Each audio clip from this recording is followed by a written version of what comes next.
Boa tarde, minha gente. É com um grande prazer que nós estamos aqui para participar do quarto encontro de integração ensino-serviço da SES UNITA.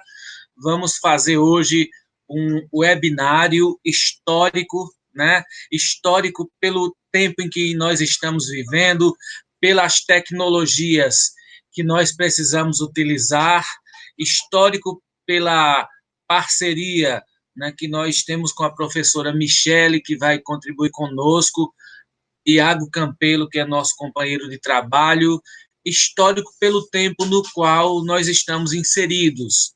Nós estamos inseridos no momento no qual, aqui no Brasil, experimentamos uma pandemia, que também tem sido experimentada no restante do mundo, mas que aqui, infelizmente, tem havido como é que eu poderia dizer, tem havido a negação da ciência.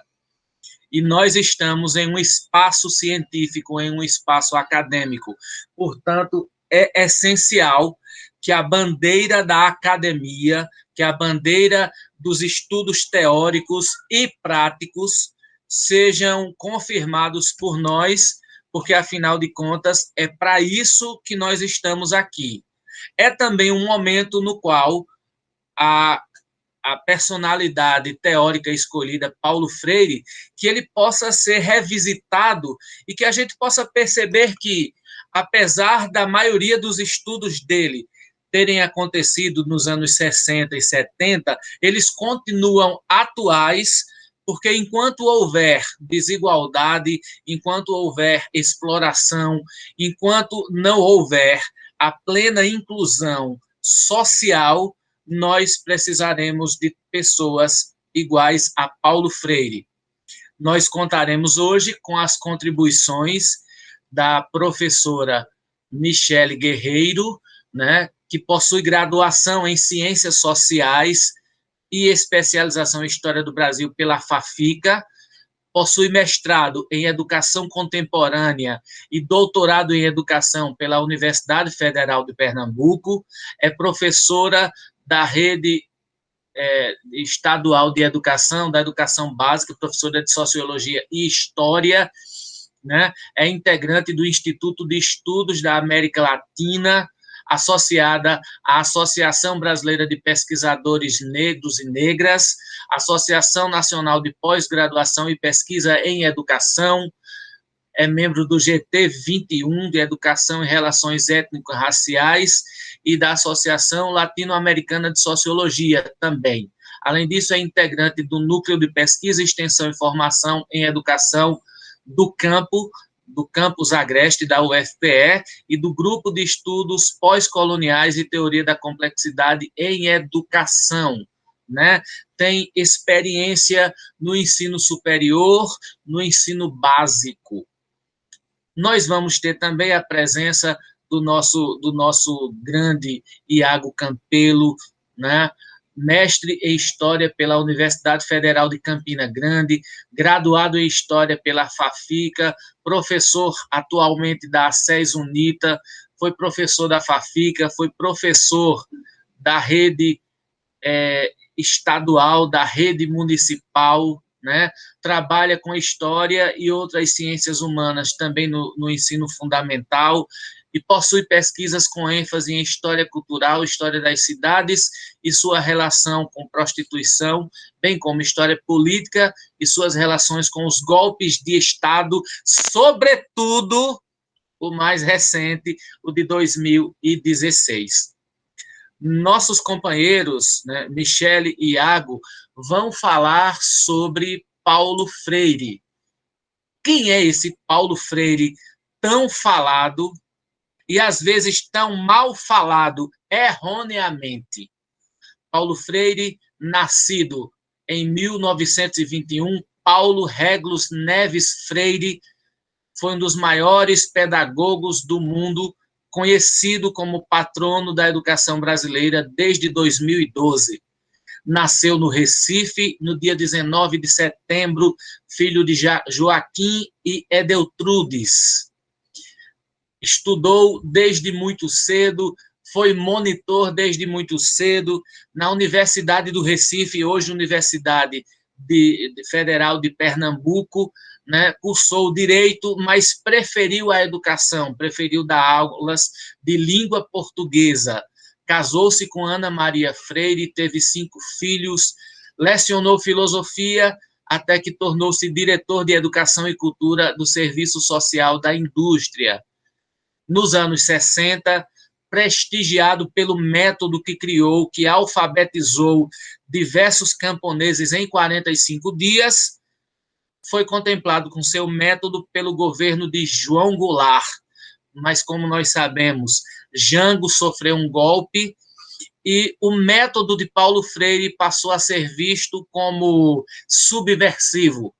Foi extraditado do Brasil, viveu no Chile, viveu na Suíça, viveu nos Estados Unidos, deu aula, né, nas melhores universidades dos Estados Unidos e, após o exílio, volta para o Brasil. Né? Em 89, foi secretário de Educação no governo de Luísa Erundina, lá em São Paulo, né? Além de lecionar na Universidade de Campinas, na Unicamp e na PUC de São Paulo.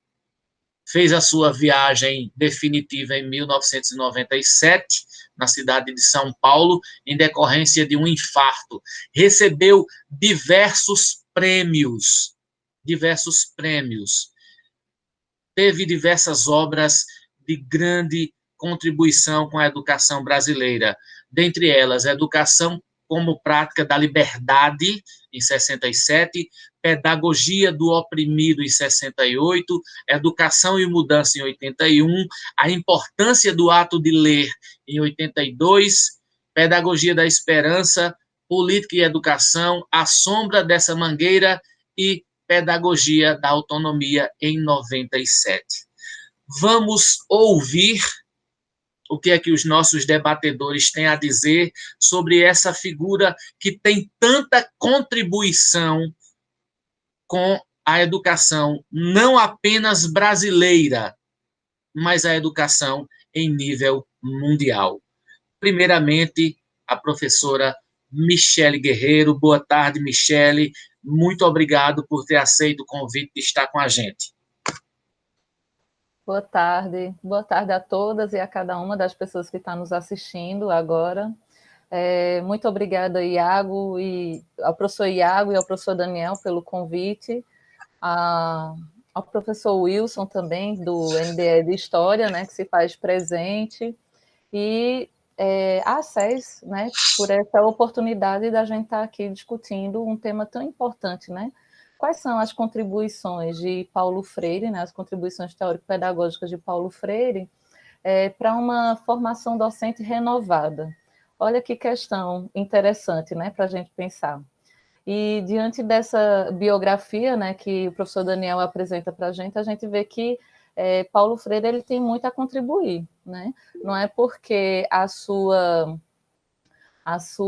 trajetória, né, se inicia lá nos anos 60, que eu diria que se inicia desde cedo, né, porque a formação de Paulo Freire, como ele mesmo diz, né, embaixo dessa mangueira, que é onde ele aprende a ler, isso daí ele carrega por toda a sua vida, né?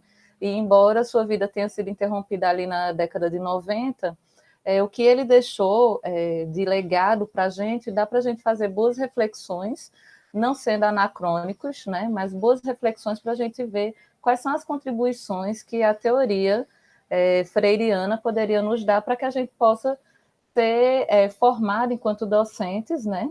Isso tanto numa formação inicial como continuada, numa perspectiva renovada. Eu até achei interessante esse tema que foi proposto, né, para esse encontro, porque a gente fala de novas teorias pós-modernas, teorias pós isso, pós aquilo outro, não sei o quê.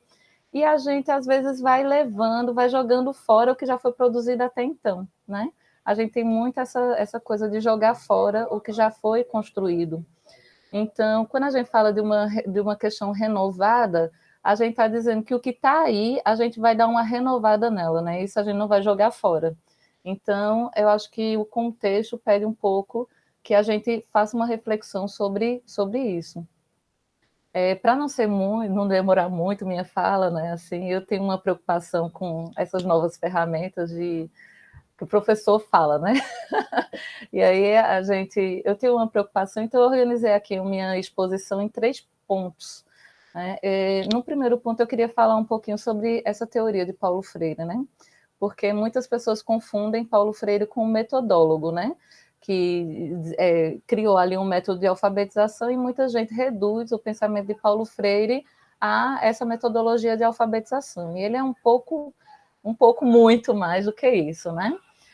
A segunda parte da fala, eu queria falar um pouquinho sobre as contribuições dele, né, de Paulo Freire, para a formação docente, e aí eu vou discutir um pouquinho aquilo que ele deixou lá no Pedagogia da Autonomia, quando ele traz quais são os saberes necessários à prática educativa. Eu usei esses saberes necessários à prática educativa, inclusive na minha tese de doutorado, que agora recentemente, né, que eu defendi em 2018, justamente falando como esses saberes necessários à prática educativa, eles podem ser saberes necessários à formação docente, né? E para terminar a exposição, eu quero falar um pouquinho sobre essa perspectiva de formação docente renovada, né? O que isso significa no contexto que a gente está vivendo, que a gente não pode ignorar o contexto, não é isso? Então, boa tarde ao pessoal que está chegando. Bom, então vamos lá. Um pouquinho sobre a teoria Paulo Freire, eu não quero me alongar muito sobre isso, mas eu queria queria deixar bem evidente que Paulo Freire não é um metodólogo, né? Paulo Freire não se restringe a um método de alfabetização da experiência que ele inicia lá em Angicos, né? E que torna ele conhecido no mundo todo. Mas, veja, a experiência de Angicos, né, essa é a experiência do processo de alfabetização em 45 dias, também não era uma coisa que a ideia de Paulo Freire não era também replicar isso como um produto pronto e acabado e replicar para o mundo todo. Veja, foi uma experiência em Angicos que ele teve. Como foi que ele criou essa experiência? Ele foi convidado, né, por onde ele trabalhava mesmo, né, que a gente tinha um programa já de alfabetização de adultos que era via rádio, né, e era uma coisa baseada justamente somente no conteúdo. Então, as pessoas eram convidadas a se alfabetizar via rádio. E aí, a partir de um método que não fazia parte da realidade das pessoas. Então, em Angicos, ele desenvolveu um método que era o quê? Andar pela comunidade juntamente com os trabalhadores e trabalhadoras que iriam se alfabetizar, conhecer um pouco da sua realidade, conhecer um pouco sobre o seu cotidiano, sobre o seu dia, o que era que aquele povo sabia, para dali ele construir exatamente as palavras geradoras que iam fazer sentido para eles, né, para que eles pudessem se alfabetizar. E também entender qual era a leitura de mundo que esse povo tinha. Na medida em que ele ia conversando com aqueles trabalhadores, né, ele também ia questionando o sistema vigente, um sistema de exploração do trabalho, né? Que a gente fala muito de uma escola eficiente, uma escola que forme para o mundo do trabalho, a gente tem muita preocupação de formar para o mundo do trabalho e esquece um pouco do que está escrito na LDB, que é formar para a cidadania. O cidadão, ele não apenas é uma mão de obra, um cidadão é uma pessoa que também tem direitos, tem deveres, né? Que usufrui desses direitos e deveres, e não que apenas trabalha. E muitos trabalhadores, principalmente nas condições daquela experiência de Angicos, eram privados de vários direitos, inclusive o direito à educação, né? Então, Paulo Freire, na medida em que vai conhecendo aquelas pessoas, ele vai percebendo o que é que faz parte do mundo deles. Então, em vez de ele trazer uma palavra geradora que não estava nada a ver com o contexto de Angicos, né? E era até dar o exemplo, o Ivo via a uva. Que uva? Que nem o Ivo dali de Angicos tinha visto, né? Ele vai pegar a palavra que faz parte do dia a dia deles, tijolo. Tijolo porque eles estavam trabalhando ali com construção, com agricultura, com tudo. Quando ele separa essas palavras, vai trabalhando os padrões silábicos, ele vai problematizando não só a decodificação, mas ele vai trabalhando também a leitura de mundo. E aí, gente, ele faz um trabalho que é revolucionário. Se fosse em outra situação, ele não ia pegar a palavra tijolo, ele podia pegar a palavra, outra palavra totalmente em outro contexto. Se ele estivesse trabalhando com uma aldeia de pescadores, as palavras geradores não seriam tijolos, né? Seriam outras palavras. Então, não era um método que a gente pode replicar esse método, até porque é uma questão bem simples que ele trabalhava, é a decomposição da palavra e a silabação, né? Mas o que é que tem de revolucionário disso? É trazer palavras geradoras que vão gerar o debate sobre o mundo das pessoas. Porque todo mundo sabe que antes da gente aprender a ler a palavra, a gente já leu o mundo. Qualquer pessoa aqui tem crianças ao seu redor, se não filhos, mais sobrinhos, ou não sei a faixa etária, mas talvez até netos, mais filhos, sobrinhos, criança, a gente convive com criança. Vá com uma criança analfabeta, uma criança que ainda não foi alfabetizada no supermercado, e pergunte o que ela quer comprar. Ela vai dizer um biscoito. Aí ela diz, que biscoito você quer? Um biscoito recheado. Se essa criança quiser o biscoito Oreo, eu duvido você empurrar um treloso para ela, porque ela vai saber, pela embalagem, qual é a que ela quer, né? Então, veja, a criança não sabe ler a palavra, mas o mundo que faz ali parte dela, ela sabe ler, né? E ela vai ter os seus gostos, suas preferências e tudo mais. Imagina se uma criança que ainda não está na idade escolar tem essa capacidade, imagina um adulto, com toda a experiência que ele já traz, né, na sua bagagem. Então, era isso que Paulo Freire valorizava. Mas não é um método que vai ser replicado com aquelas palavras para o mundo todo. Ele também foi mal compreendido nesse sentido, né? Então, o método Paulo Freire, a gente pode chamar que a gente poderia trabalhar em qualquer situação, desde que fosse o quê? Entender que a gente parte do mundo, da leitura do mundo, para seguir para a leitura da palavra. Outra questão também da teoria de Paulo Freire, que ele não se reduz a um método que ele criou, é que ele se contrapunha exatamente a uma questão primordial, a educação bancária. Essa educação bancária significa que ele se contrapunha a uma educação conteudística. Ele não estava preocupado em depositar um excesso de conteúdos aos estudantes. Não era essa a preocupação deles. A preocupação dele era justamente que a gente pudesse fazer essa leitura do mundo, uma leitura crítica da nossa realidade. Então, vamos dar um exemplo do que a gente está vivenciando hoje, no contexto de pandemia. Muita gente está preocupada. Nossa, o que a gente vai fazer para não perder esse ano letivo, né? A gente está muito preocupado em cumprir a carga horária, em não perder o ano letivo. E a gente está preocupado em ler a realidade. Quais são as lições que a gente pode tirar dessa realidade? Se a gente fosse pegar uma contribuição freiriana, né, da sua teoria, a primeira coisa, a gente não ia estar preocupado com conteúdo, porque conteúdo a gente vai atrás. A matriz curricular, o elenco de conteúdos que a gente tem que vivenciar em uma determinada unidade é uma questão pedagógica no sentido de orientar ali a aprendizagem dentro daquele período, mas mais importante do que os conteúdos é a leitura de mundo que a gente tem que ter. Então, o que a gente pode estar aprendendo hoje? Que a contribuição que Paulo Freire poderia deixar para a gente é que a gente não é um depósito, que ele chamava, né, o banco. A gente não é um banco em que o professor vai lá, deposita o conteúdo e depois a gente vai devolver esse conteúdo. Gente, sem juros, sem correção monetária, viu? Vai devolver esse conteúdo numa prova. Isso ali era radicalmente contra essa educação bancária, né? A nossa preocupação é entender a mais do que o mero conteúdo. Porque o conteúdo, pelo conteúdo, a gente pode buscar em diversas fontes. Você tem ali uma lista de conteúdos, pronto. Na educação básica, você pegou a BNCC, aí você tem lá uma lista de habilidades e pronto. Ali você mesmo já pode tirar. Só que é só isso? É só conteúdo? É só um monte de né, componentes ali que a gente vai repassar e pronto, a gente está formado? É muito mais do que isso, a gente sabe, né?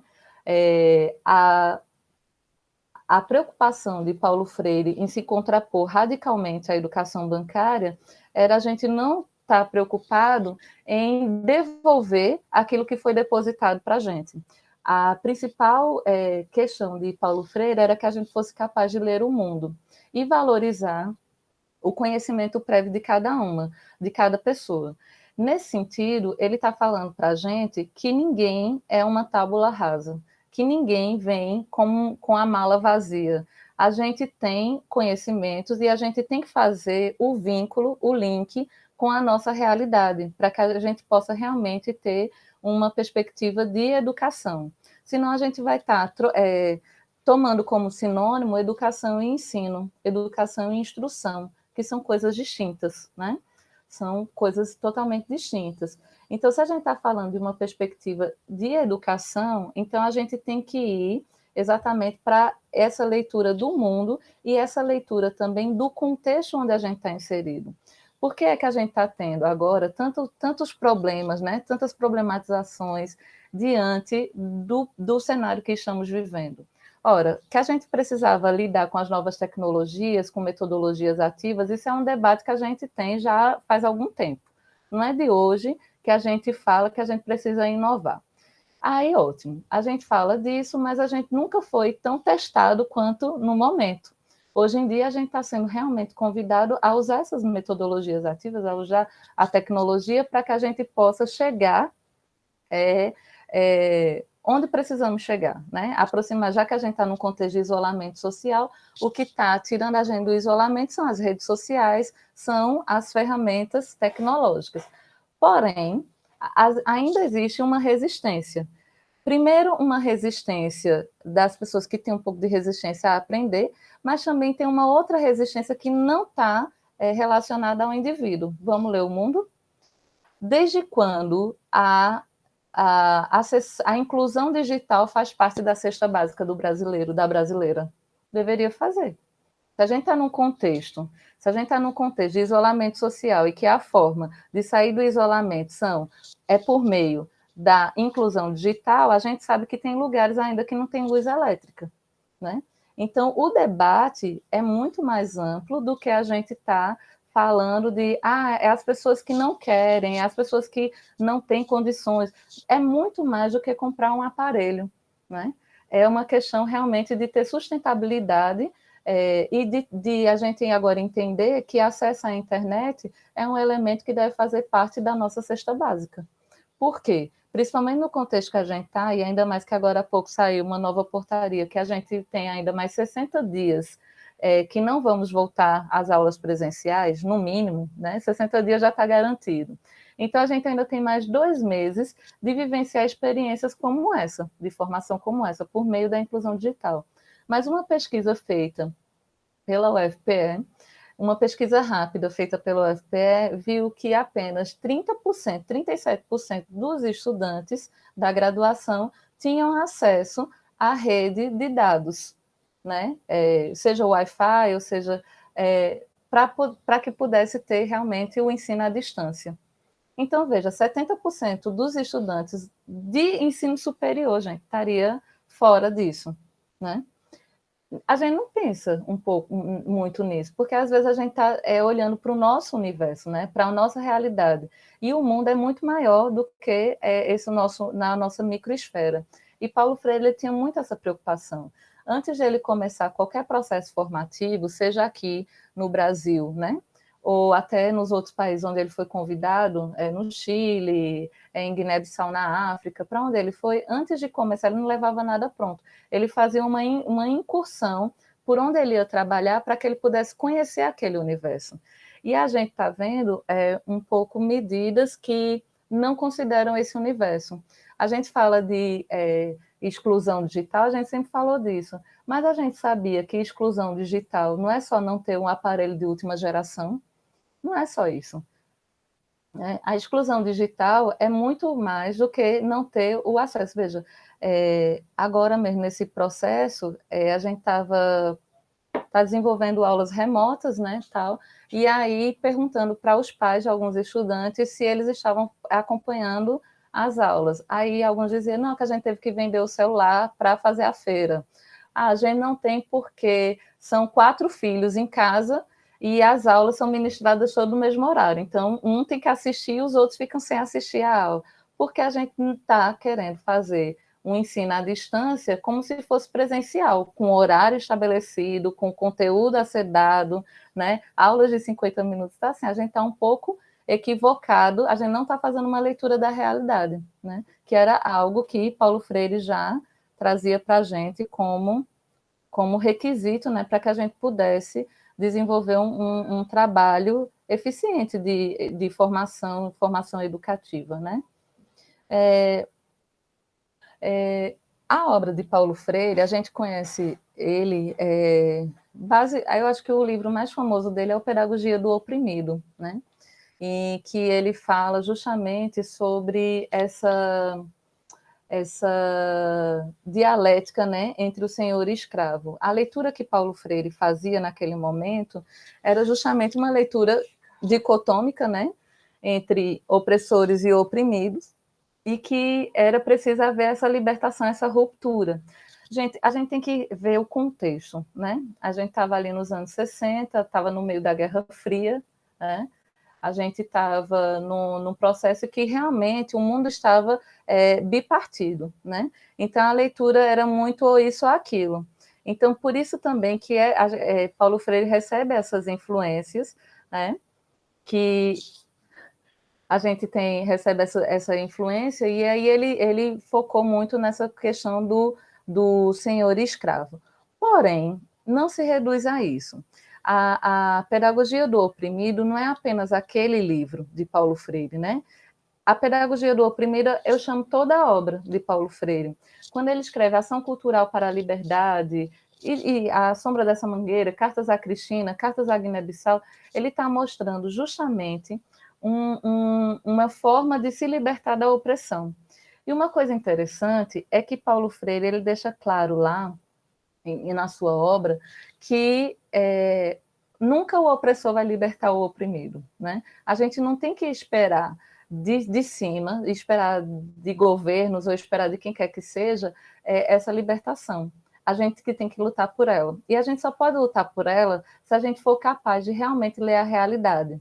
Então, por exemplo, se a gente não tinha pensado ainda que inclusão digital é um elemento que deve fazer parte hoje da cesta básica, a gente tem que lutar por ela. A gente já falava de inclusão digital, mas às vezes a gente pensava em que todo mundo tivesse acesso à internet, mas ainda tem gente que falta acesso à energia elétrica. Então a gente precisa lutar realmente por essa inclusão.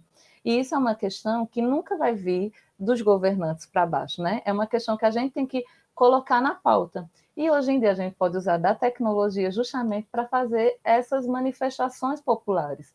Inclusive, existe uma crítica dos militantes de rede social, né? Que a gente não vai mais para a rua.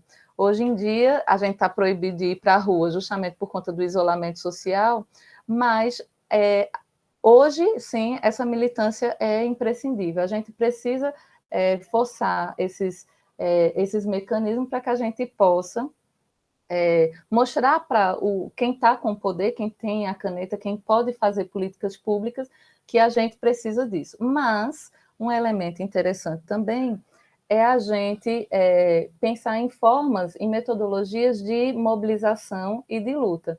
Ora, muitas coisas estão sendo aprovadas pela pressão da população que está se manifestando, né, que vem se manifestando ao longo do tempo e se colocando, né, diante dessas questões. Então, Paulo Freire já mostrava um pouco isso para a gente. E ele elencava alguns saberes que a gente precisava ter quando fosse exercer a prática educativa. E eu trago esses saberes justamente para a nossa formação, para a formação docente. Ele dizia que a primeira coisa que a gente tem que entender é que não existe docência sem discência, né? Você não precisa, não adianta você ser o melhor professor do mundo se você não souber ouvir seu aluno, seu estudante, né? Então, valorizar tudo que tem ali com rigor, com rigorosidade metódica, com pesquisa, com respeito aos saberes que os educandos trazem, com criticidade, com ética, com corporificação da palavra pelo exemplo, ou seja, não é falar, só palavras, mas também dar o exemplo daquilo que se fala, né? Ser coerente, refletir sobre a sua prática. Às vezes a gente fala de uma avaliação, e a maioria dos estudantes se deu mal nessa avaliação. Foram os estudantes que se dão mal, a gente faz uma avaliação discente, mas a gente também faz uma avaliação docente. Então, Paulo Freire chamava um pouco a atenção disso, né? E reconhecer a identidade cultural dos estudantes, a gente ter uma consciência do ambiente onde a gente está inserido, para que a gente possa realmente elaborar essa prática educativa. Uma frase que está em quase todas as paredes de escola é: ensinar não é transferir conhecimento. A gente sabe o que significa isso, não é transferir conhecimento. É impossível transferir conhecimento, né? Mas ele fala justamente que a gente é capaz de produzir conhecimento, né? Então, a gente tem que ter consciência de que a gente não está pronto e acabado. Todo conhecimento que a gente tem é algo em construção, que hoje pode ser revisto amanhã, e não tem problema nisso, né? Que a gente tem que desenvolver autonomia, tolerância, olhar para a realidade, né? E ele também dizia para a gente que ensinar é uma especificidade humana. Enquanto os outros animais agem por instinto, a gente age porque a gente aprende como agir. Um exemplo que eu sempre dou, quem conhece a minha militância dentro das relações étnico-raciais, né, por uma educação das relações étnico-raciais, eu digo sempre que ninguém nasce racista, mas a gente aprende a ser. Se a gente aprende a ser racista, a gente também pode aprender a ser antirracista, a combater o racismo. Assim como a gente, numa sociedade patriarcal, a gente aprende a ser machista, inclusive nós, mulheres, mas a gente pode desaprender, a gente pode aprender a ser antimachista, né? Então, isso são questões que são saberes necessários à nossa prática. E para encerrar, né, para eu caminhar aqui para o final, eu queria dar um exemplo de uma carta que Paulo Freire escreve a Amílcar Cabral, lá em Guiné-Bissau, logo depois da libertação, né, dos países africanos, da descolonização. Paulo Freire foi convidado para reorganizar o sistema educativo lá em Guiné-Bissau. E aí até o próprio secretário de Educação ficou preocupado porque Paulo Freire não chegou com um projeto pronto, né, com o método de Angicos para aplicar lá em Guiné-Bissau, não. Ele foi andar tal, e numa das cartas, antes mesmo de ele começar o trabalho, tinha um dilema lá, porque as pessoas lutaram muito pela libertação, mas depois que estavam livres, não sabiam muito bem o que fazer com essa liberdade.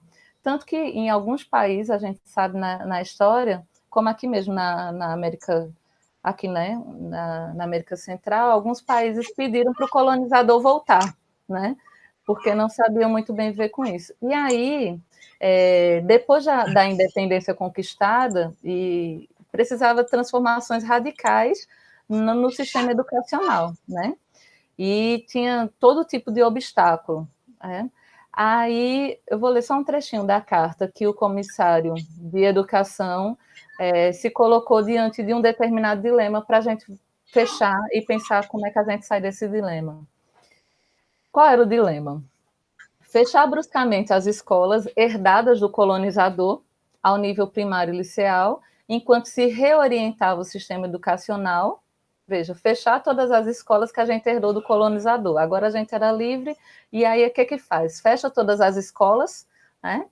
Ou, enquanto se reorienta o sistema educacional e anuncia medidas impossíveis de introduzir no velho sistema, ia fazendo reformas fundamentais capazes de acelerar a sua futura transformação radical, em função das modificações que se fossem operando nas bases materiais da sociedade. Então, Paulo Freire orienta, né, que Mário Cabral, Amílcar Cabral, optem pela segunda questão. Veja, hoje a gente está diante de um dilema. A gente tem uma escola que, gente, levou a gente ao caos.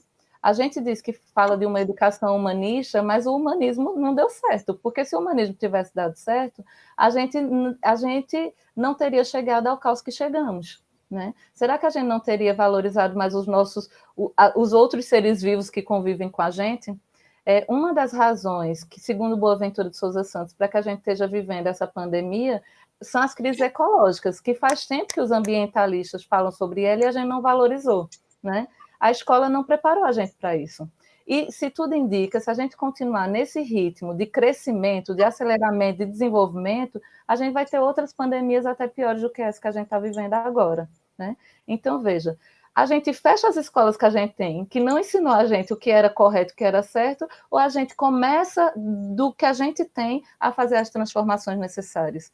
Então, a gente tem que caminhar por aí, né? Esses momentos de formação, de diálogo, para que a gente possa refletir sobre as práticas que a gente vem desenvolvendo até agora, para que a gente possa ir ensaiando as medidas radicais que a gente precisa tomar para transformar essa escola, né? A nossa formação docente, tanto inicial quanto continuada. Eu vou agora encerrar para que a gente possa ter mais tempo para o debate. Obrigada, viu, gente, pela atenção. Obrigado, professora Michele. Daqui a pouco a gente vai começar com as perguntas.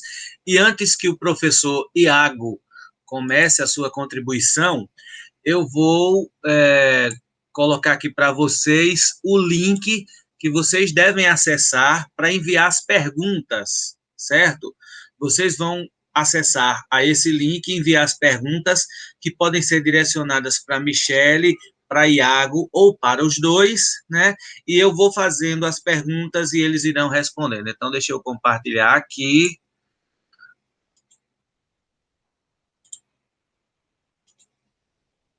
Pronto.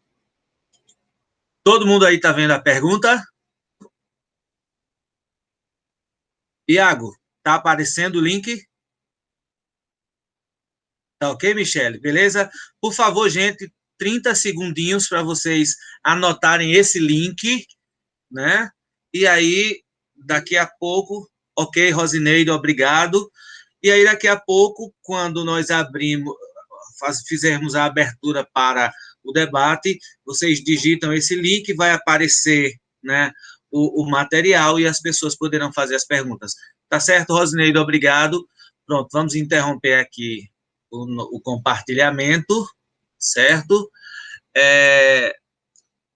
O professor Iago vai começar a fazer a sua contribuição agora. E Iago, que já é o nosso conhecido, né? Alguns alunos foram alunos de Michele também, né? Iago está conosco, trabalha com algumas disciplinas ligadas à prática de ensino, ligadas ao estágio, né? É um grande admirador e defensor do método de Paulo Freire, até porque é muito complicado a gente entender alguém que trabalhe com a história, com as ciências humanas e que não queira a transformação positiva das pessoas, a transformação inclusiva das pessoas. Boa tarde, Iago, esteja à vontade. Teu microfone está desligado, Iago.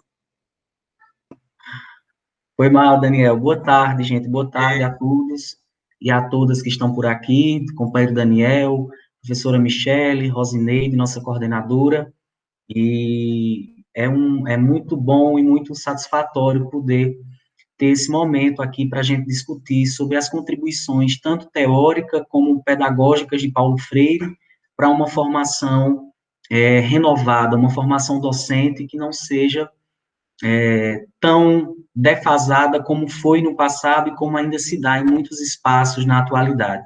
É um prazer poder dividir essa discussão com Michele, não é, que é alguém que tem um conhecimento muito profundo e humano dessa pedagogia e que também foi minha professora durante a graduação. Não é? Então, é um prazer enorme poder estar aqui com Michele nesse momento. Partindo de tudo isso que ela já trouxe, né, a minha fala, que eu espero poder contribuir de forma clara e objetiva, ela se dá em 3 pontos. Né? Quando pensávamos sobre esse tema, comecei a me questionar sobre quais seriam as contribuições na atualidade, tanto teórico como pedagógicas de Paulo Freire para essa formação docente. E me veio à cabeça 3 tópicos, e são exatamente esses que eu gostaria de compartilhar com vocês nesse momento. E eu acredito, né, que essa primeira contribuição, que Paulo Freire, mesmo não estando mais entre nós, nos deixa através de toda a sua vasta pedagogia, e não através de um único método, como Michele Guerreiro muito bem exemplificou, não é? Porque de forma muitas vezes intencional e defasada, querem reduzir toda uma produção gigantesca, não é? Todo um conjunto epistemológico de saberes produzidos pelo patrono da educação brasileira ao método de Angicos, né? E é bom que a gente deixe isso muito claro. O método de alfabetização é um método que traz em si, né, muito da compreensão teórico-crítica de Paulo Freire, mas não é tudo. O método não esgota o pedagogo, o filósofo Paulo Freire. Então, é pensando nisso que a primeira contribuição que eu gostaria de destacar, a partir de Paulo Freire, para uma formação docente renovada, é, em primeiro lugar, a compreensão, né, que nós devemos ter de que a educação é um ato político. Esse seria o primeiro tópico. A educação é um ato político. Além de um ato de conhecimento, como o próprio Paulo Freire vai dizer, quando escreve o livro Medo e Ousadia, né, o cotidiano do professor, juntamente com o professor norte-americano Ira Shaw, ele vai dizer que, além de um ato de conhecimento, a educação é também um ato político. E é exatamente por isso que não pode existir uma pedagogia neutra. Eu acho que essa concepção da educação como um ato político, ela precisa estar muito clara e nítida no processo de formação docente. Por quê? Porque a educação, ela é política, no sentido de que tem uma intencionalidade, uma finalidade. Ela traz ideologias em si, que podem servir tanto para a transformação do mundo, como para a manutenção das desigualdades, para a manutenção da injustiça e da opressão. Então, fazer com que os nossos alunos e alunas, em processo formativo, né, que futuramente atuarão através da docência nas nossas unidades escolares, é necessário fazer com que eles entendam que a educação não é apenas esse conjunto de conteúdos, como Michele muito bem exemplificou, que serve para uma formação, para um depósito apenas, ou para uma transferência de conteúdo. Isso que fazemos, ou deveríamos fazer enquanto docentes, é político. É político porque traz em si exatamente a intencionalidade, porque traz em si ideologias que podem contribuir para a transformação do mundo, né, dos nossos espaços, da nossa sociedade, do nosso sistema educativo, como também contribuir decisivamente para a manutenção da opressão, que é marca característica do processo histórico brasileiro. E é interessante dizer isso, porque Paulo Freire nos chama a atenção lá em Educação e Mudança, quando ele diz que quando a gente vem com esse discurso da neutralidade, né, que ultimamente ganhou um espaço muito grande nas discussões, né, eu sou neutro, eu sou neutro, eu sou neutra, eu não tenho lado, eu não tenho posicionamento, isso, né, esse dizer falso, ideológico, portanto falacioso, né, só nos deixa claro e só nos confirma aquilo que Paulo Freire nos chama a atenção em Educação e Mudança, que é exatamente a ideia de que a neutralidade frente ao mundo, frente ao histórico, frente aos valores, reflete apenas o medo que se tem do comprometimento, né? Ou seja, a ideia da neutralidade, ela não ganha corpo, porque ao dizer que você já é neutro, você já está tomando um posicionamento de quem tem medo de se comprometer frente aos valores, frente ao histórico, frente ao vivido. Então, não existe educação neutra, não existe educação apolítica, porque ela tem finalidades. E, como falei, ela serve tanto para a transformação do mundo, como para a perpetuação de uma cadeia de opressão e de estruturas seculares que não fazem com que avancemos na formação tanto docente como na prática pedagógica em sala de aula. A capacidade, isso se dá, gente, é bom que a gente se diga, devido ao poder que a ideologia traz em si, né? A capacidade de penumbrar a realidade, de nos miopizar, como disse Paulo Freire, e também de nos ensurdecer, que tem a ideologia, nos faz, por exemplo, a muitos de nós aceitar docilmente, isso aqui é um exemplo, o discurso cinicamente fatalista neoliberal, né, que proclama ser, por exemplo, o desemprego no mundo uma desgraça do fim do século, como disse Paulo Freire na Pedagogia da Autonomia. A ideologia ela é forte, né, e é para isso que ela existe. E ela atua como essa forma de nos miopizar perante a realidade. A ideologia tem esse poder de falsear a realidade, daí não nos fazer pensar correto, porque muito do que podemos perceber através da ideologia são apenas sombras, e as sombras não são a verdade do objeto que reflete a sombra. A sombra é meia verdade, é meia parte do objeto, né? Então, é preciso que a gente perceba que a ideologia tem esse poder, e que, portanto, a gente precisa entender que a educação, ela é política. Eu acho que essa contribuição de Paulo Freire, ela é fundamental e fantástica, por quê? Porque ela nos orienta a entender que a nossa ação, enquanto seres históricos, enquanto seres políticos, enquanto seres sociáveis, enquanto seres que pensam e, portanto, podem agir, tem ideologias, tem finalidades, né? E aí, quando eu pensava na formação docente, na sua renovação, eu pensava a seguinte questão também, que a renovação na formação docente e, consequentemente, no trabalho educativo do professor e da professora em nossas escolas e, portanto, na sociedade, não está na inserção de novas tecnologias ou metodologias de ensino, como quer sempre e constantemente nos dizer o neoliberalismo, né? Essas ferramentas podem nos auxiliar, mas não significa renovação nem sucesso. Ou muito menos os sistemas potentes, inteligíveis, que são excludentes, porque isso se trata apenas da superficialidade, que mascara, né? Pois ela não muda e mexe com as estruturas que têm nos deformado enquanto corpo docente, enquanto professores em formação, enquanto nação brasileira. Elas não tocam, elas não mexem nas questões estruturais. Trata-se muito mais da forma do que do conteúdo em si, né? Então, a renovação, antes de tudo, ela precisa ser epistêmica, ela precisa ser teórica e pedagógica, e não simplesmente metodológica, como quer propor o neoliberalismo, sobretudo no século XXI.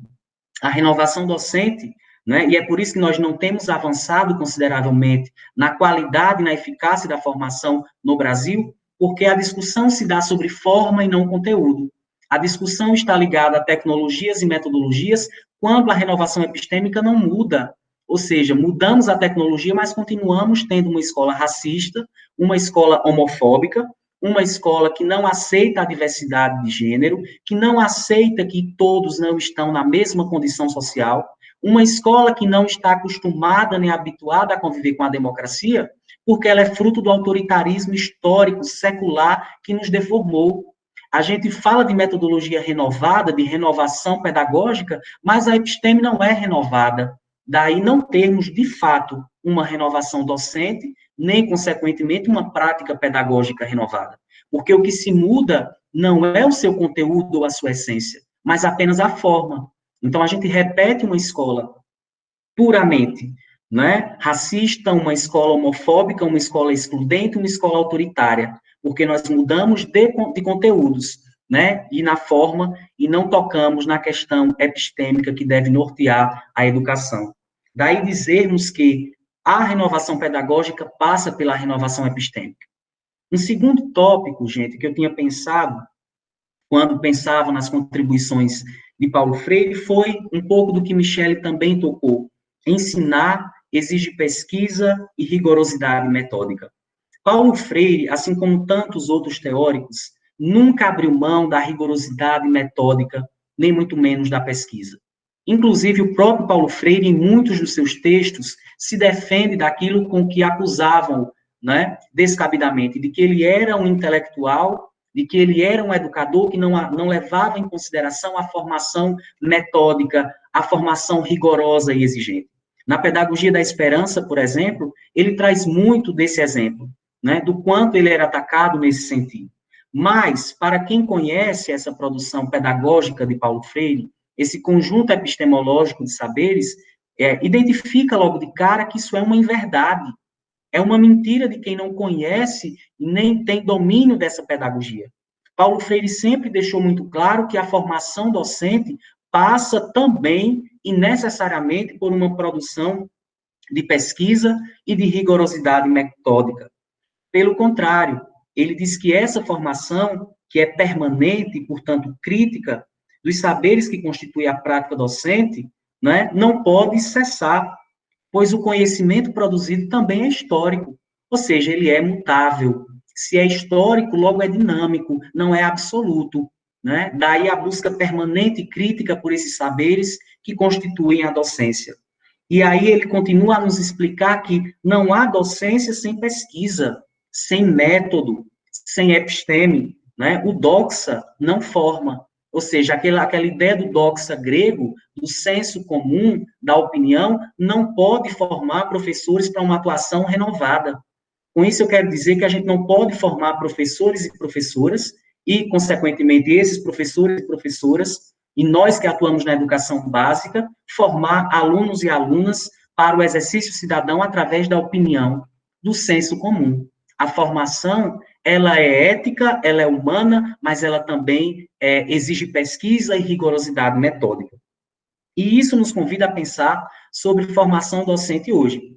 E aqui, por exemplo, eu destaquei um ponto que queria falar com vocês, né? Quando a gente repensa ou pensa novamente sobre o processo de formação docente qualificado na atualidade, tão atacado pelas proposituras neoliberais, que insistem comprometidamente em nossa defasagem formativa intelectual, que é histórica. E aqui eu trago, por exemplo, a Fundação Lema, né? Fundação Lema, que é uma das instituições educativas do país mais ricas do Brasil. A Fundação Lema, por exemplo, é essa instituição que chega a ter sua fortuna estimada de bancos, né? E essa instituição Lema, que apoia tantos projetos e tantas iniciativas em prol de uma educação de qualidade, pois é sempre a bandeira que levantam, é apenas mais uma falácia, né? Ou apenas o comprometimento histórico de instituições que não têm comprometimento com a educação. A Fundação Lema, por exemplo, ao financiar tantos e tantos projetos e levantar a bandeira, né, de que estão preocupados com a qualidade da educação, mentem descaradamente. Por quê? Porque o projeto de formação docente, também defendido pela Fundação Lema, não está respaldado na qualidade. Inclusive, um dos braços direitos, né, direito, melhor dizendo, da Fundação Lema é o Ensina Brasil, uma ONG também que tem muita preocupação social com a educação e com a qualificação disso. E o que é que acontece? Esses grupos dizem que não é necessária uma formação qualificada para o exercício da docência, pois a prática é suficiente para a formação docente. Então, eles recrutam, por exemplo, bacharéis de diversas áreas do conhecimento e os colocam para dar aula após um treinamento de um mês, né? E esses alunos que nem sequer começaram a complementação pedagógica, que dura 2 anos, em instituições à distância, né, já estão habilitados para o exercício da docência. E trazem no bojo, né, do seu fazer pedagógico, do seu trabalho técnico profissional, a ideologia de grupos que minam a educação em sua base, porque não prezam por uma qualidade na formação docente, nem muito menos por esses saberes que são essenciais à prática docente, que são exatamente uma formação alicerçada no ensino, na pesquisa e na extensão. Então, quando eu pensava nesse pressuposto em Paulo Freire, de que a formação exige pesquisa, exige método, existe ciência, né, exige ciência, eu não poderia deixar de pontuar essas instituições com interesses puramente neoliberais, de domínio sobre o público e sobre a educação, onde querem implantar suas pautas e suas agendas sutis para o livre exercício de sua dominação. Por isso, não posso acreditar que essas instituições têm compromisso social transformador com o ato educativo. Não posso assim crer, por uma questão epistemológica, por uma questão política, como nós temos discutido até aqui. E termino essa fala, não quero me alongar, com um terceiro tópico. Não é? O primeiro tópico foi que a educação é um ato político, Segundo tópico, ensinar exige qualificação, exige técnica, existe método.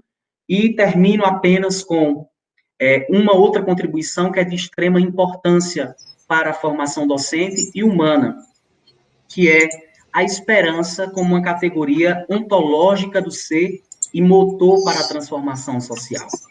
Esse é o ponto que eu gostaria de encerrar, trazendo, a partir de Paulo Freire, a contribuição de que a esperança é uma categoria ontológica do ser e também um motor para a transformação social. No livro Pedagogia da Esperança, Paulo Freire vai nos dizer que a esperança é necessidade ontológica. A desesperança, ou seja, a esperança que, perdendo o endereço, se torna distorção da necessidade ontológica. Inclusive, Paulo Freire diz isso na Pedagogia da Esperança, ao lembrar, por exemplo, que quando estava em uma reunião da Unesco, né, muitos educadores latino-americanos tomaram a palavra para dizer que ele não era um educador. Por quê? Porque ele ousava em criar uma pedagogia a partir da esperança. Eles diziam que isso não encontra concretude no fazer docente, no fazer profissional. Então, Paulo Freire, ao pensar na esperança como uma das categorias que também compõe a formação docente e, portanto, humana, ele nos lembra que o aborto dessa esperança, enquanto categoria ontológica do ser, enquanto essa categoria íntima, extremamente pessoal do humano, é exatamente uma das forças para o talento dos estabelecidos do mundo. Por quê? Né? A gente, aparentemente, quando fala esperança, a gente não consegue perceber a profundidade do conceito esperança em Paulo Freire, que não é esse sentimento abstrato, esse sentimento utópico, esse sentimento que não encontra concretude na materialidade. A esperança em Paulo Freire é, antes de tudo, né, além de ser um ato e ser um fator da ontologia humana, é também um ato crítico. Por quê? Porque se nós abortamos a esperança da criação humana, da intervenção, do pensamento e da reflexão, é exatamente o que o poder e as ideologias dominantes esperam, que cruzemos os braços e repitamos que sempre foi assim, vai ser assim e nunca vai mudar. A partir do momento que a gente cai no poder sutil dessa ideologia, que diz que sempre foi assim, que é assim e nunca vai mudar, né, nós cruzamos os braços e caímos na inércia. E a inércia não produz mudança. A inércia não produz impacto nem objetivos concretos na materialidade. Então, manter a esperança em Paulo Freire é contribuir, né, a uma prática docente e a uma perspectiva pedagógica que vai estar engajada com a realidade concreta. É uma esperança que me serve como motor para a transformação dessas estruturas que nós temos denunciado. Né? Não podemos acreditar na desesperança. Ora, há, portanto, momentos em que a desesperança acontece, porque somos humanos. E sobre isso ele refletiu lá na Pedagogia do Compromisso, né, quando ele escreve que é normal que estejamos passando por momentos desesperançosos, como esses que atravessamos, né? Mas não podemos manter em nós a ausência da esperança, porque é exatamente essa ausência da esperança da transformação que legitima e dá ainda mais força para as ideologias que não têm comprometimento com a formação humana. E aí, termino com o que ele disse também na Pedagogia da Esperança. Não sou esperançoso por pura teimosia, né? Mas por um imperativo existencial histórico. Daí, a precisão de uma certa educação para a esperança. Né? É necessário, em um país como o Brasil, como ele mesmo disse, manter viva a capacidade da esperança, porque em si já é um ato revolucionário. Né? E mais do que nunca, manter viva a esperança e integrante de uma formação docente pode nos possibilitar uma renovação na formação docente. Então, eu acredito que são esses 3 pontos que eu tinha para conversar com todos e trazer essas contribuições. A educação é um ato político, ensinar exige pesquisa e rigorosidade metódica, e a esperança como uma categoria ontológica e, portanto, histórica do ser humano. Então, sigamos na esperança de que a renovação docente formativa se dará por meio também da transformação epistêmica do que temos ensinado e do que temos também aprendendo, pois, enquanto não, seremos repetidores de estruturas seculares que se mascaram com o nome de novidade. E não há novidade na dominação, não há novidade na opressão. E contra isso, é preciso entender que a educação é uma arma poderosa para a transformação social. Então, são essas as contribuições, companheiro Daniel, que eu destacaria hoje nessa conversa tão proveitosa que estamos a realizar. Ok, professor Iago, obrigado. Nós vamos passar agora para a segunda fase desse nosso debate, dessa nossa conversa. Novamente, eu vou compartilhar com vocês o link, né, para que vocês possam fazer as perguntas. Já tem algumas perguntas aqui, então vocês podem anotar esse link. Professora Rosineide já tinha passado para as turmas, mas penso eu que pode ter aluno de outros cursos, né? Então anotem esse link, façam suas perguntas e a gente vai começar agora a nossa conversa aqui, tá certo? Deixa eu ver qual é a primeira pergunta que a gente tem aqui, né? Na verdade, é uma consideração, né? O professor Wilson Rufino dando os parabéns pela discussão que está presente, né? Temos aqui uma pergunta que não foi direcionada especificadamente para nenhum dos dois. É uma pergunta de Rodrigo César da Silva. Meu nome é Rodrigo César, venho em nome do 7º período de pedagogia. Gostaria de frisar e parabenizar a clareza e objetividade da professora. Minha pergunta é relacionada à inserção da tecnologia na educação. Dessa forma, aí a gente direciona para a professora Michele, né? Dessa forma, sabendo da realidade da exclusão digital e no cenário atual em que vivemos, como nossas escolas devem trabalhar com essa demanda social, professora?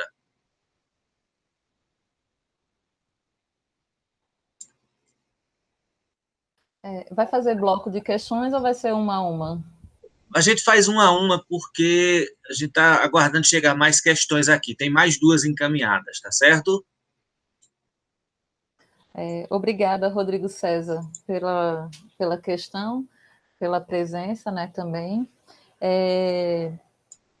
No atual momento que a gente está, como as escolas têm que lidar, né? É mais ou menos o dilema das escolas de Guiné-Bissau, sabia? A gente não pode esperar ter as condições para que todo mundo tenha acesso todo mundo esteja incluído digitalmente para que a gente possa iniciar esse processo, né? Então, a gente realmente tem que começar a provocar essas transformações, tanto através do que já está acontecendo. A gente já está usando as redes sociais, usando algumas plataformas, né, do próprio Google, outras plataformas como essa agora, para continuar esse processo, né, de formação e, ao mesmo tempo, está pressionando as autoridades para que a gente desenvolva políticas públicas para o acesso à inclusão digital. Só que a questão central não é necessariamente a gente brigar pela tecnologia na escola agora para a gente garantir o conteúdo ou garantir o ano letivo 2020. Não. A gente está vivendo agora um momento que a gente não volta mais atrás. Veja, a gente aprendeu a mexer realmente com coisas que a gente não estava mexendo. A gente falava de educação e tecnologia, até Iago, o professor Iago, o professor Jefferson, a gente trabalhou junto essa disciplina prática de ensino, né? E a gente falava sobre as tecnologias na escola, a gente falava sobre o uso do laboratório de computação da escola, era o máximo que a gente falava. Ou o uso do celular, ou de uma calculadora, alguma coisa lá na sala de aula. Hoje em dia, veja que a gente está sendo chamado a outra configuração já, né? isso daqui a gente não volta mais atrás, e é ótimo isso. Essa semana mesmo eu estava participando de um seminário do Ateliê de Humanidades, em que a gente estava num seminário como esse com professores da Itália, da França, dos Estados Unidos, daqui. Veja, isso é ótimo, isso é fantástico, a gente poder realmente reunir numa mesma sala, cada um no seu lugar, né, discutindo temas para que a gente possa sair dessa crise, ou não sair tão ferido dessa crise. Mas as escolas não estão preparadas. Veja, esses 30% dos estudantes da pesquisa, né, que foi revelada na UFPE, que não tem acesso, na verdade, eles tinham acesso à internet, por exemplo, mas dentro da universidade. Só que a gente agora está no contexto de isolamento social. A gente não pode ir até a universidade, não pode ir até a escola. Então, o que a gente precisa agora é saber que a gente não volta mais atrás e continuar usando as plataformas, se apropriar dela, fazer curso, aprender a usar essas novas tecnologias, para que a gente não vá reproduzir aulas que nem a gente reproduz lá na sala de aula, né, presencial. Isso é uma primeira coisa, a gente se apropriar dessas tecnologias para a gente melhorar a nossa prática. E a segunda coisa é pressionar as autoridades para que a inclusão digital aconteça. No processo, gradativamente, a gente vai melhorar as nossas práticas por meio das tecnologias, incluindo outras pessoas, porque, veja, uma aula como essa, eu não faço parte do quadro docente da A6 e a gente está aqui discutindo, né? Se fosse em outro tempo, se fosse uma aula tradicional, dita normal, isso já seria mais difícil, né? Mais complicado, nem tantas pessoas poderiam estar assistindo. Então, com isso, a gente pode agora promover aulas mais dinâmicas, trazer para os nossos estudantes especialistas de outras áreas que não poderiam estar lá na nossa sala de aula. Isso é uma coisa que a gente não volta mais atrás, e é ótimo isso, a crise serviu para isso. Mas a gente tem que se apropriar delas e pressionar para que isso faça parte da nossa cesta básica, como eu digo. Mas, por enquanto, não abrir mão dela e não ser resistente a ela. Não ser resistente a ela. Esses são os caminhos que eu vejo. Viu, Rodrigo?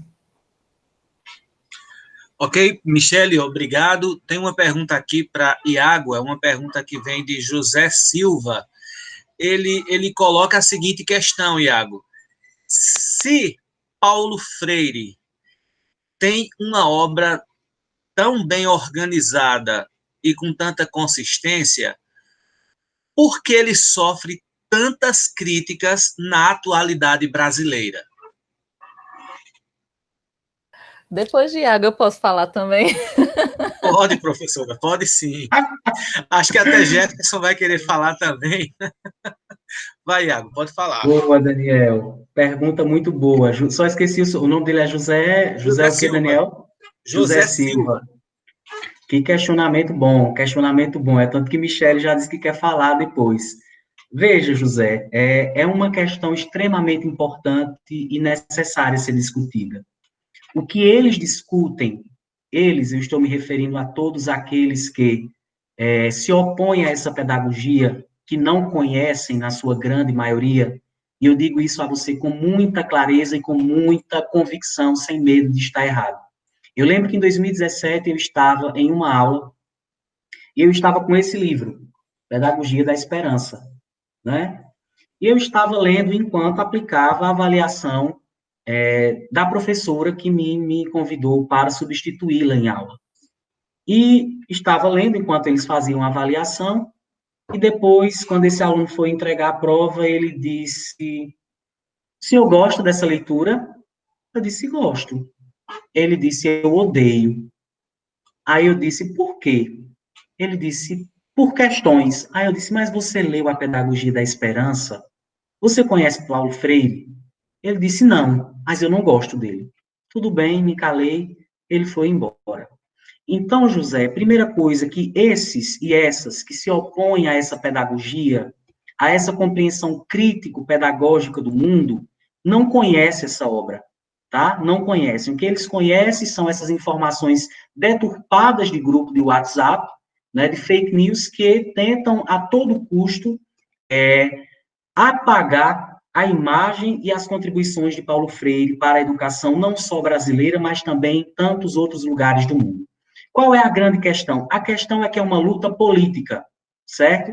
O que incomoda eles e elas na pedagogia de Paulo Freire não é sobre como ele escreveu ou sobre que teoria ele se utilizou para compreender a realidade histórica brasileira, mas é porque essa pedagogia, que é política, denuncia tudo aquilo que esses e essas vão contra para poder manter.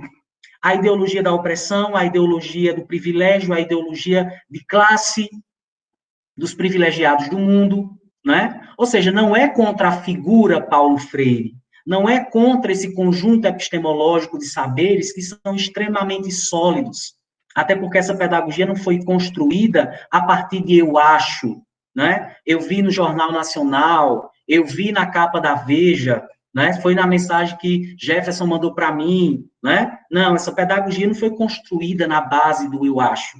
Essa pedagogia ela é sólida, ela representa um conjunto epistemológico muito consistente e muito firme. O que incomoda a esses e essas é exatamente o que essa pedagogia denuncia. É exatamente a liberdade que os incomoda. É a democracia que é pregada nessa pedagogia que rompe com os privilégios, que rompe com esse sistema defasado que constitui a educação brasileira.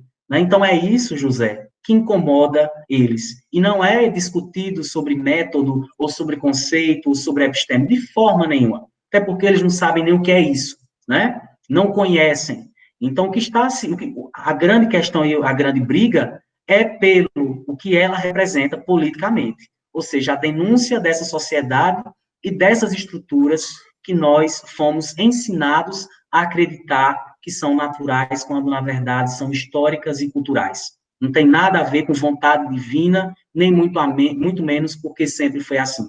Se é histórico, é cultural. Portanto, foi construído, foi feito sobre um tempo, sobre uma determinada influência e possível de mudança.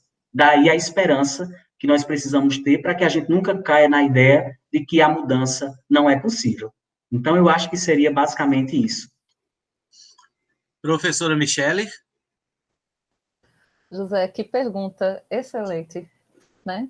Verdade. Até eu me encheria aqui para falar também, porque é interessante, porque Paulo Freire ele despertou o ódio, não é contemporâneo, né? Lá desde os anos 60, não é à toa que ele foi exilado, né? Ele perturbou o sistema. E justamente ele perturba o sistema, ele é odiado porque ele coloca o dedo na ferida. Quem é que tem um dodói e quer que alguém mexa nesse dodói? Né? Ninguém quer. A gente quer que deixe lá quietinho. Né? E aí, Paulo Freire, pronto, esse livro que o professor Iago traz, Pedagogia da Esperança, é ele. Ele tem tanta coerência. A prática dele é tão corporeificada, suas palavras são tão corporeificadas na prática, que esse Pedagogia da Esperança é ele revisitando o Pedagogia do Oprimido, que foi um dos primeiros livros que ele escreveu. Aí ele percebeu, e ele ouvia as pessoas, ele percebeu que lá no Pedagogia do Oprimido, ele, por exemplo, uma coisa simples, para eu trazer aqui, puxar a brasa para a sardinha, ele não fazia a flexão de gênero, né? Quando ele ia falar, ele só se dirigia aos professores. Pode perceber que, de um determinado momento, ele fala os professores e as professoras, os educandos e as educandas, que até eu acho isso chato. Mas é muito chato você não ser incluído em um determinado lugar. Isso é uma luta contra o patriarcado, é despatriarcalizar a língua. E a gente pensa, isso é uma besteira. Mas veja, é tão interessante que quando eu pego e cumprimento as pessoas, bom dia ou boa tarde a todas as pessoas. Quando eu digo todas, alguns meninos já se sentem chateados porque eu não disse todos, né? Então, uma forma de tentar, para não ficar tão grande, eu digo todas as pessoas, para ver se inclui todo mundo. Mas, quando eu digo só a todos, eu não estou incluindo todo mundo, porque se fosse assim, quando diz todas, os meninos não ficariam se sentindo chateados. Então, se a gente fica... veja, ele conseguiu perceber isso. Então, Paulo Freire, ele é odiado por duas razões. Primeiro, porque ele coloca o dedo na ferida. Quem conhece a obra dele percebe que ele tem uma coerência entre o que fala e o que faz. ele tem uma coerência nisso, e ele E a segunda questão, ele é coerente, e a segunda questão é que ele bota o dedo na ferida mesmo. Então, veja, se ele é coerente, ele aponta, então ele vai desestabilizar o sistema.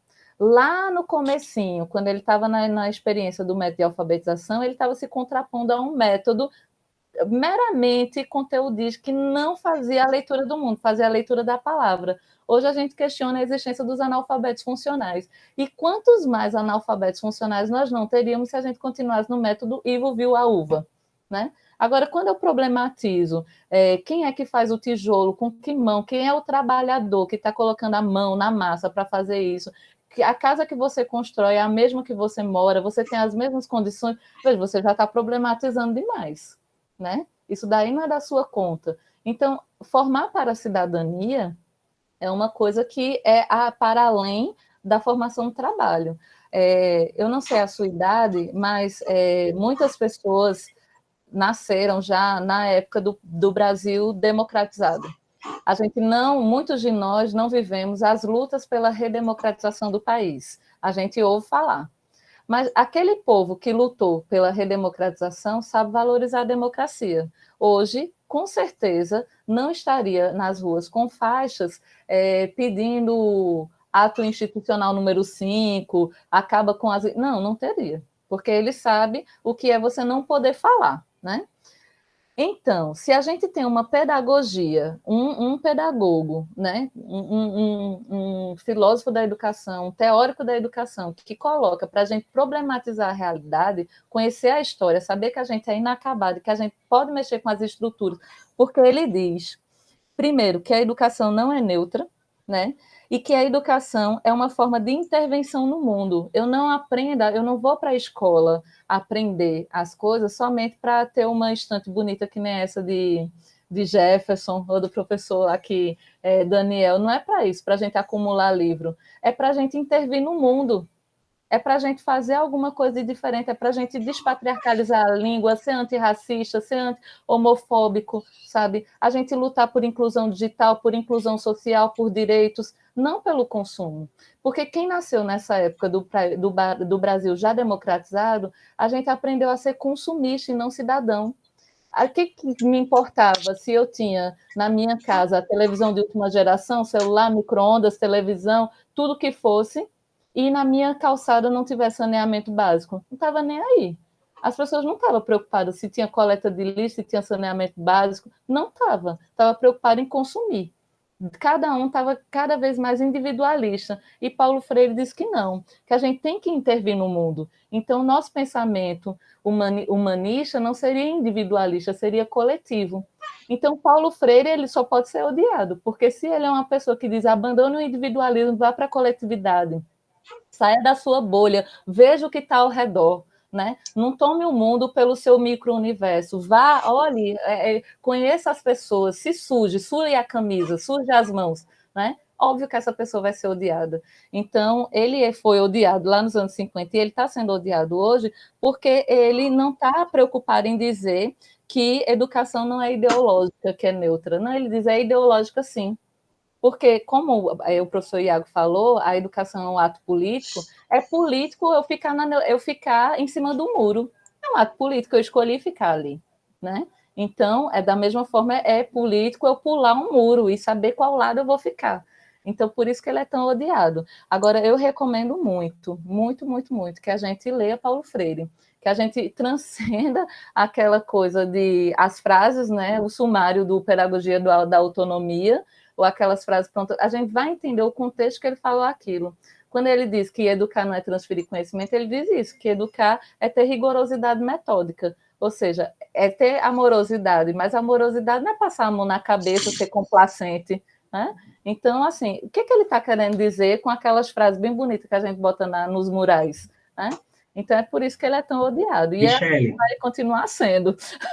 Michele, Daniel, antes de continuar, só uma coisa que eu lembrei, e que é um dado importante, Michele, acredito, para a gente pensar na história, é que toda vez que essas elites, né, esses donos do poder, eles se sentem ameaçados, o pensamento progressista é atacado, né? Percebam que quando Paulo Freire é convidado pelo governo João Goulart para integrar o projeto de alfabetização nacional, né, dentro daquele governo que também se voltava a pensar um pouco mais na população brasileira, sobretudo as mais necessitadas, esse pensamento primeiro é enquadrado como subversivo, né? No momento em que eles se sentem ameaçados do ponto de vista da cadeia social. Em 2013, quando a gente começa os movimentos em prol de hospitais padrão FIFA, né, contra os 20 centavos, começou ali exatamente a aparecer, no meio das manifestações, chega de Paulo Freire, chega de Marx. Né? Perceba, o que é que tinha a ver, então, a cobrança e a exigência por um hospital padrão FIFA com o chega de Paulo Freire? E de 13 até 16, a gente vai para uma escalada, né? De uma deturpação e, ao mesmo tempo, de uma tentativa de aniquilação de um pensamento pedagógico progressista.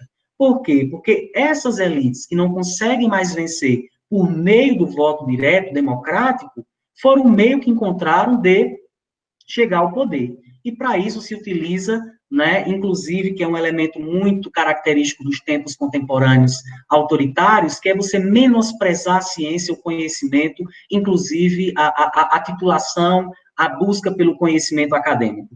Né? Então, desestabilizar Paulo Freire, entre aspas, é também dar continuidade a essas elites que querem tomar o poder novamente, e tomaram, né, através da deturpação e da destruição de uma obra que toca na ferida dessas elites decadentes. Eu lembrei desse ponto que tanto lá na década de 60, como também a partir de 2013, a gente tem esse ataque, não é, a Paulo Freire e as suas ideias. Se for para ser odiado por esse povo, ótimo. Eu também quero ser odiada. Professor Jefferson, quer fazer uma consideração?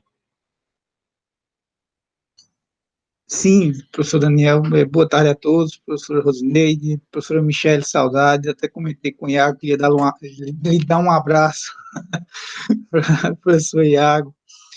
Quando a senhora comentou a questão da gente na escola, estudando prática de ensino, até hoje eu ainda tenho um artigo que eu comecei a escrever com sua orientação, a relação entre aluno, professor e biblioteca. Até hoje eu ainda tenho esse artigo, mas, enfim.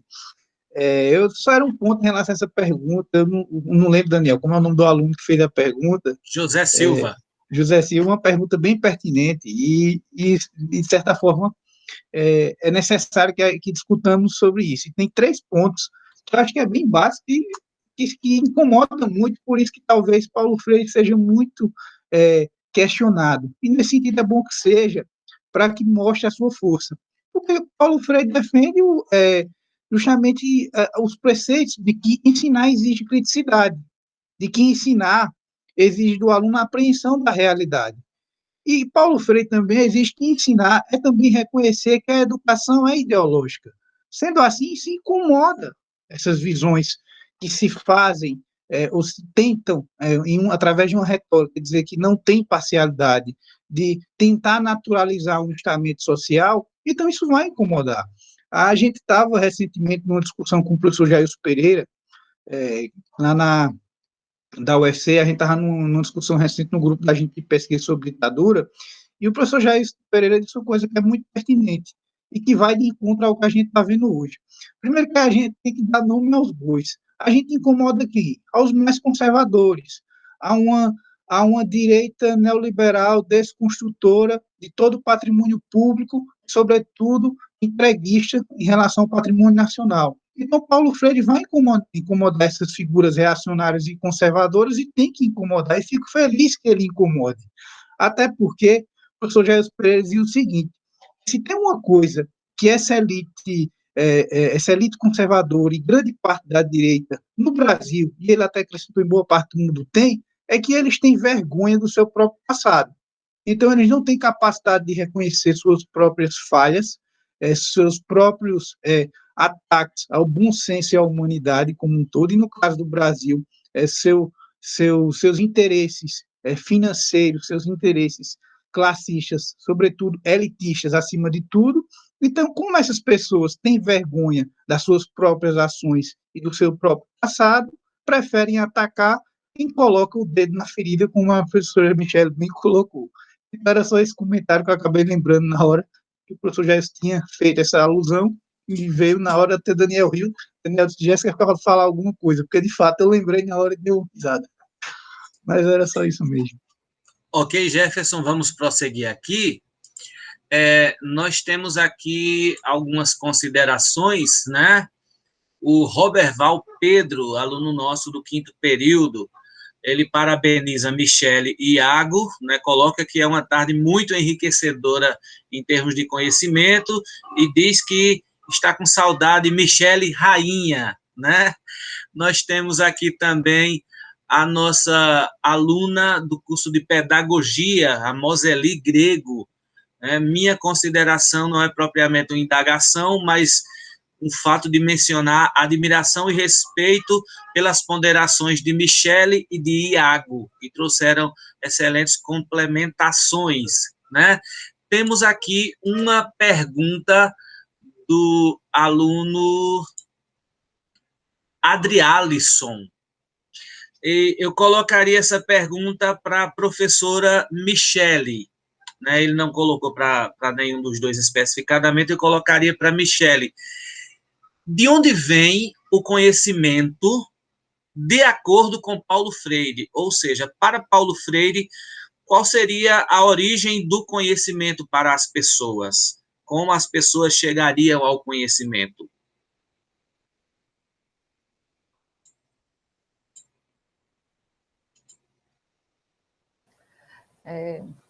Primeiro, um abraço para Roberval, para a Moseli também. Obrigada, viu, gente, pela atenção, né, por tudo. E Adrialisson. Veja, primeiro, a gente teria uma discussão filosófica, né, sobre o que é conhecimento. Mas no sentido de Paulo Freire, que é até uma coisa interessante, que o que é um problema filosófico isso, né? O que é conhecer, o que é conhecimento. Mas trazendo aqui para a nossa realidade, o conhecimento seria vamos colocar de uma forma até instrumentalista, seria aquelas questões que a gente utiliza para a gente viver no mundo, né? Então, conhecimento é tudo que faz a gente ser alguém no mundo. Então, primeira coisa é você saber quem você é você ter consciência de classe, saber de onde veio, né? Porque uma questão que faz com que, muitas vezes, o oprimido seja hospedeiro do opressor, na medida em que ele ascende um pouquinho, é não ter essa consciência de classe, não saber de onde veio, não conhecer, ou dentro do pensamento negro, não saber sua ancestralidade, suas raízes, de onde você veio. Então, isso é uma primeira coisa, é saber quem você é. A segunda coisa é você saber em que mundo você está, qual é a sua realidade, e questionar o que é colocado como natural. Porque, às vezes, a gente pensa que ser menino e ser menina é uma coisa natural, nasceu pronto. Mas a gente não questiona, por exemplo, que qualquer menina que esteja assistindo esse webinário já ouviu na sua vida a frase senta direito. E eu tenho certeza que o menino só ouviu senta direito se realmente ele estava totalmente largado na cadeira e aí a pessoa estava preocupada com a postura dele. Mas as meninas ouvem isso e não é uma preocupação com a sua postura, né? Então, a gente saber que o conhecimento, que as coisas não são naturais. Ser menino e menina, por exemplo, não é coisa natural, dada, é construída, né? Então, esses questionamentos, questionar a realidade, porque naquele tempo, principalmente quando o Paulo Freire começa a colocar em prática suas ideias, e ele chegava a conversar com os futuros educandos e educandas, aí perguntava por que tem pobreza? E as pessoas diziam, porque Deus quer. Aí ele questionou, poxa, e quem é Deus? É o nosso pai. Aí se alguém aqui é pai, eu sou pai, ele é pai, todo mundo é pai. Quem é aqui de vocês sendo pai daria tudo a um filho e deixaria o outro sem nada? Vocês teriam capacidade de fazer isso? Não, de jeito nenhum. E como é que Deus teria? Então, veja, ele vai na simplicidade daquele povo, que é um povo religioso, né? E ele não desmerece a religião do povo. Ele, justamente que ele também era uma pessoa religiosa, ele também usa esse elemento para explicar que não era porque Deus queria que eles eram pobres, eles eram pobres porque alguém explorava o seu trabalho. Então, conhecimento, na perspectiva de Paulo Freire, é isso, é saber o que nos faz, é saber quem somos, saber quem nos faz, saber de onde nós viemos, para onde nós vamos, questionar essas estruturas. E Paulo Freire fazia muito isso. Se a gente for ler a obra de Paulo Freire, a gente vai ver muita influência. Ele era um grande leitor, ele era um grande estudioso. Então, eu faço muito a crítica ao eurocentrismo, e Paulo Freire ele não tinha nenhum problema de ler os eurocêntricos, não. Ele lia Mauss, ele lia Descartes, ele lia todo mundo. Ele construiu o seu saber, né, o seu conhecimento erudito, a partir de uma vasta leitura das letras, mas também a partir de uma vasta leitura do mundo. Então, conhecimento para Paulo Freire é o conhecimento do mundo. É o conhecimento do mundo. Inclusive, ele dizia que a leitura do mundo vem antes da leitura da palavra. Só que a gente não pode abrir mão da leitura da palavra, porque a leitura da palavra nos dá acesso a lugares que as elites ou que esses pretensos donos do poder, só eles chegavam. Por que é que a gente lutou tanto para chegar na universidade, para que tivesse cota, para que o Enem valesse como condição de acesso, para que mais pessoas tivessem acesso ao ensino superior? Porque, como dizia aquela música, a gente não quer só comida, a gente quer comida, né, diversão e arte. A gente quer mais do que só a leitura do mundo, a gente não só quer o pão, a gente quer o pão, quer cultura, quer arte, a gente quer tudo isso. Então, conhecimento para Paulo Freire é uma questão bem mais ampla, mas antes de tudo é saber quem nós somos e de onde viemos, e para onde queremos ir, para que a gente não seja hospedeiro do opressor. Quando a gente possa ascender um pouquinho, conseguir um pouco mais, a gente oprimir aqueles que ainda não conseguiram, entendeu? Nesse sentido. Muito bem, professor, obrigado. Vamos passar aqui para uma outra pergunta. Antes, tem uma consideração de Wanderilson Santos, passando para agradecer e dizer o quanto foi incrível a participação de vocês na minha vida acadêmica. Hoje eu tenho uma visão ampla e democrática sobre a educação, tudo isso graças a vocês, né? Eu tenho uma pergunta agora para o professor Iago. É uma pergunta, são duas perguntas que eu vou transformar em uma. Foram feitas por Thales, deixa eu ver o nome da outra pessoa aqui. Thales Silva ou Thales Bezerra? É o Thales do nosso curso? Thales, deixa eu ver aqui, viu? Thales Bezerra, né? As duas perguntas são as seguintes. Né? A primeira delas qual é a diferença da escola dos anos 60, que Paulo Freire experimentou, para a escola que a gente tem agora? E aí eu complemento com a pergunta de Thales. Como a tecnologia pode ajudar na sala de aula sem que isso prejudique a qualidade de ensino?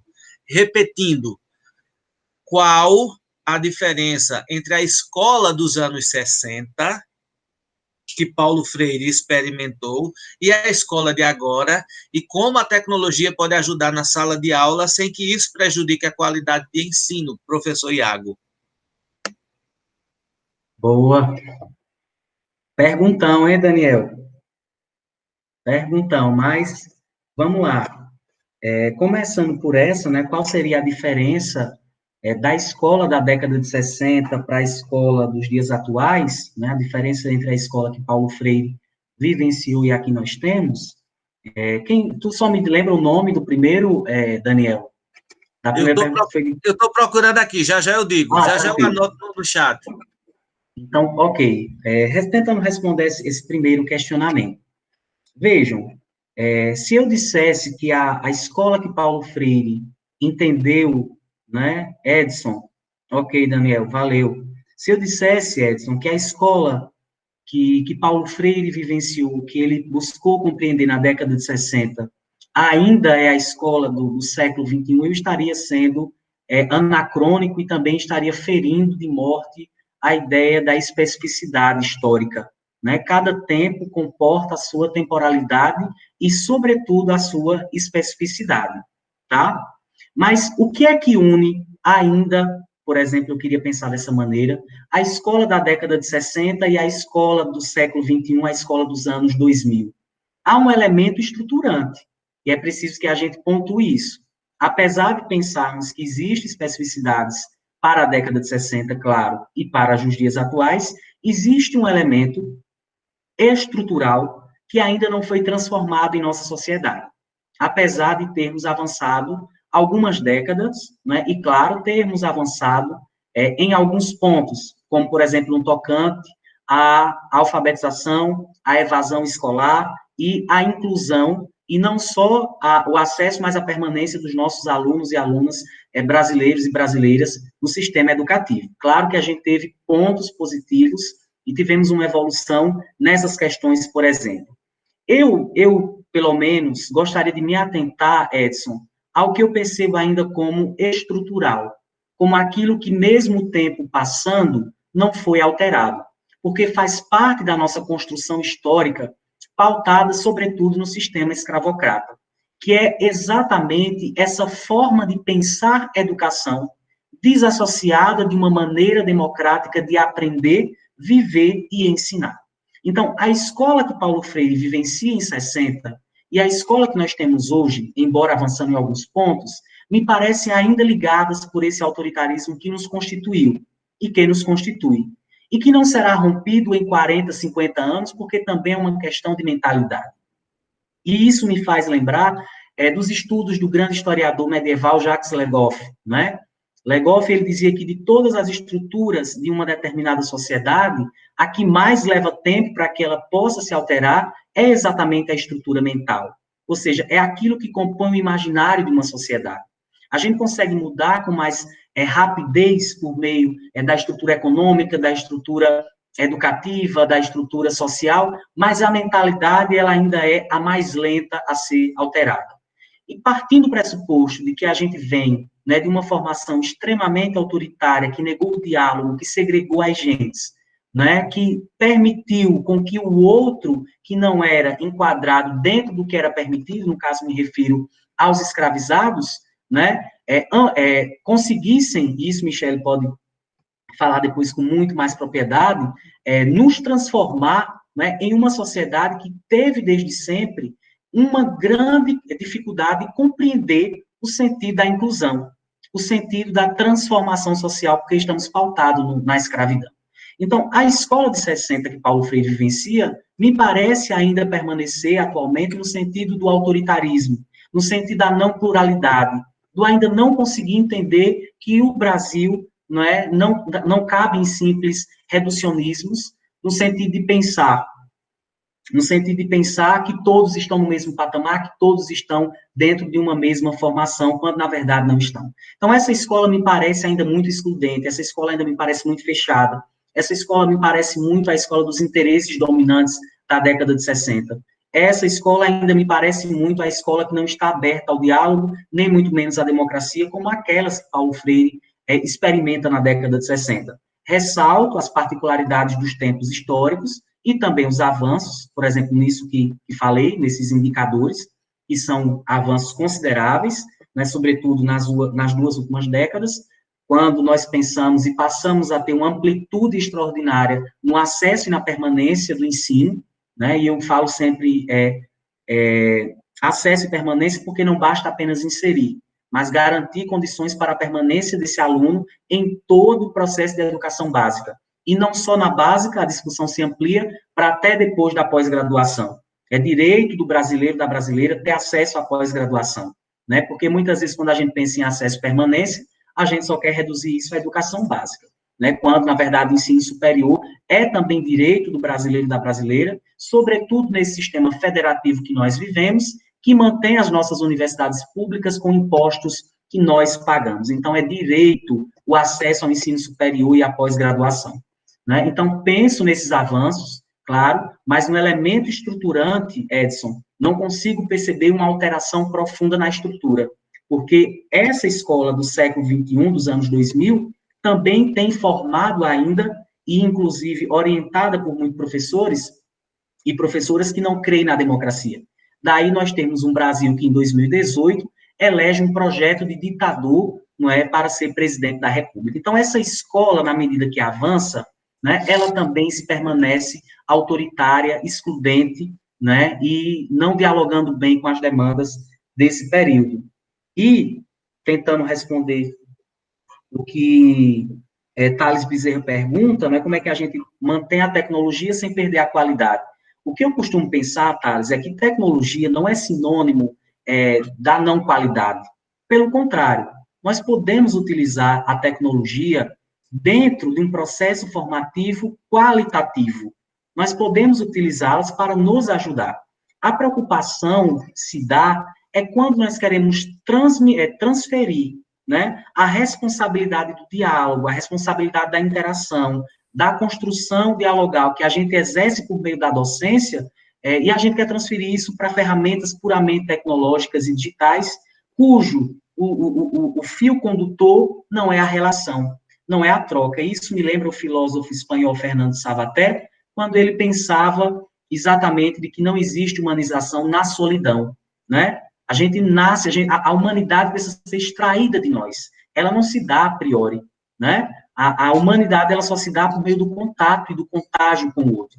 Então, eu não acredito que o contágio que produz a educação, né, partindo do nosso inacabamento, daí a razão de ser da educação, possa se dar sem a presença do humano no processo, né? Isso não impede que a tecnologia nos ajude no processo, mas ela não pode ser tudo, né? Daí a gente conseguir dosar isso muito bem e apostar na qualificação de uma formação, né, de uma aula bem dada, como, por exemplo, nós temos nos nossos espaços educativos. Quem nunca se utilizou das tecnologias para tornar a nossa aula extremamente mais prazerosa e eficaz do ponto de vista do que tinha que ser feito. Então, a tecnologia não é necessariamente um problema para a qualidade.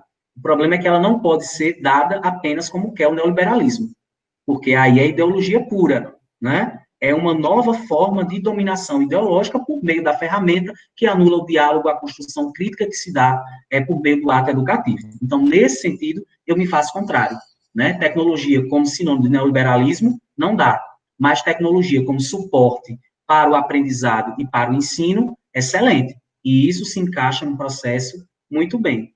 Eu acho que são essas questões que eu gostaria de deixar, Daniel. Não sei se respondi os colegas aí, mas Okay, eu penso nesses pontos. Ok, Iago, obrigado. Temos aqui uma pergunta que eu vou direcionar para a professora Michele. Pergunta do professor Jefferson Abraão, né? Ele coloca aqui o seguinte: hoje, no estado de Pernambuco, estamos passando por uma seleção simplificada, que por si só já é uma imensa desvalorização da carreira docente. E o edital prevê a possibilidade de profissionais liberais, como bacharéis ou cursos técnicos, ocuparem as salas de aula na condição de professores, sem que tenham a formação pedagógica. Como este fato pode ser analisado numa perspectiva freiriana? Veja que, obrigada, Jefferson, pela pergunta, é mais para a gente discutir mesmo, né? Porque os próprios conselhos, né, de docentes, os sindicatos já se posicionam contra isso, né? A gente tem aí uma bandeira, inclusive a deputada Tereza Leitão soltou um pronunciamento, acho que foi ontem ou foi hoje, já sobre essa questão também. Paulo Freire se colocaria numa perspectiva freiriana, como é que a gente aborda essa questão? É justamente partindo para o enfrentamento à denúncia, né? Paulo Freire ele tinha duas questões que ele era muito caras a ele: a denúncia do que está errado e o anúncio de uma coisa nova, né? Do novo por vir. Veja, eu fui formada na FAFICA no curso de Ciências Sociais. E foi por conta dos conselhos de História, de Geografia, de Sociologia, que quase nós, professores de Ciências Sociais, fomos impedidos de fazer determinados concursos. Porque a gente era formado na perspectiva de que a gente podia ensinar História, Filosofia, Antropologia, né, Geografia. E aí, quando o Conselho de História, o Conselho de Geografia disseram, não, para ensinar História tem que ser professor de História, para ensinar Geografia tem que ser professor de Geografia, o curso de Ciências Sociais entrou em decadência, né? Aqui em Caruaru ele foi extinto, ele ainda continua vigente em outras esferas, mas aqui em Caruaru viu que não ia ter demanda para ele. Então, como eu disse, uma forma da gente enfrentar isso é por meio da denúncia, acessar os canais de denúncia para que a gente ocupe os espaços que são nossos. E a segunda questão é a gente lutar por concurso público, porque essa forma de acesso que se repete, né, tanto nas prefeituras como nos estados, de precarização do professor que não recebe piso salarial. A lei do piso salarial ela é clara. Independente da sua forma de acesso, foi professor, você tem direito ao piso. E os professores da rede municipal de Caruaru, por exemplo, recebem salário mínimo, né? Uma coisa totalmente errada, equivocada. E até agora eu não descobri qual é a brecha da lei que eles usam para que isso aconteça. Então, a gente está, numa perspectiva freiriana, a gente estaria mobilizado. A gente estaria dentro dos sindicatos, estaria dentro dos conselhos, né? Da nossa profissão, para que a gente não permitisse que esses profissionais liberais ocupassem o nosso lugar. Porque se uma coisa que a gente tem que valorizar, como eu disse, é saber quem nós somos e o espaço que nós devemos ocupar. Né? Ok, Michele, ok, Iago. Chegou o momento da gente fazer as considerações finais, porque a tecnologia diz que 5 da tarde esse webinário vai se fragmentar, vai se autodestruir, né? Eu quero agradecer a vocês pela presença, agradecer aos alunos de História, de Pedagogia, alunos de outros cursos, alunos de outras universidades, né? Agradecer aos professores Jefferson, Wilson, Rosineide, e gostaria de dar 2 minutos para cada um, 2 minutos para Michele, 2 minutos para Iago, para fazer as considerações finais. Vamos começar por Michele de novo? Pronto, eu vou usar os meus 2 minutos lendo uma poesia de Mia Couto, que é um autor africano. Então, vou terminar, usar meus 2 minutos com uma poesia. O nome da poesia é Sementes. Olhos, vale tê-los, se de quando em quando somos cegos e o que vemos não é o que olhamos, mas o que o olhar semeia no mais denso escuro.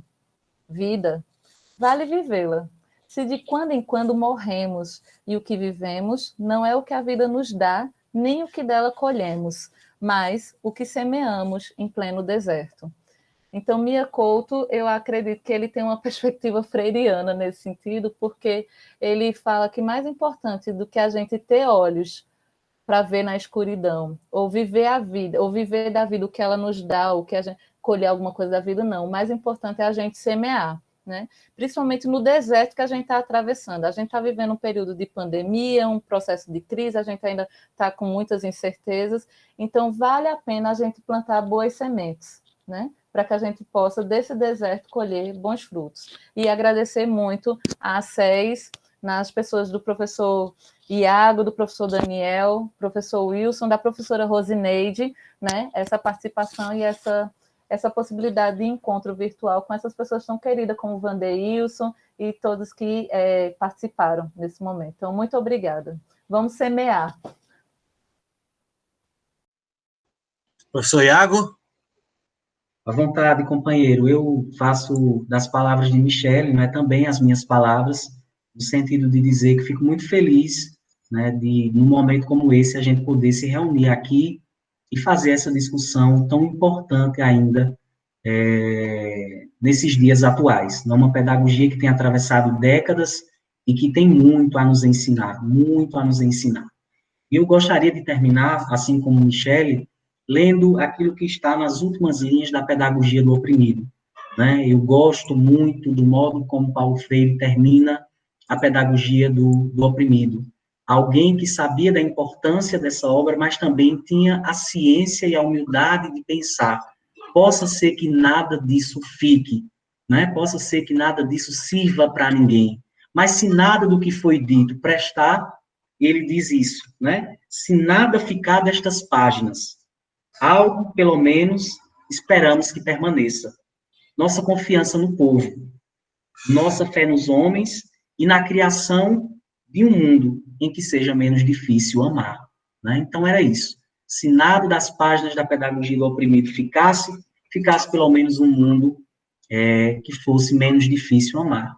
Então, eu creio que são essas as minhas palavras finais, Daniel, no sentido de dizer que se nada disso aqui também ficar, não é, a gente, pelo menos, tentou contribuir para um Brasil renovado, para um Brasil melhorado, que se faz com muita esperança e com muito trabalho. É isso. Muito bem, gente, agradeço novamente a vocês, agradeço a Rosineide, nossa coordenadora, que está sempre batalhando por esses espaços de discussão, né?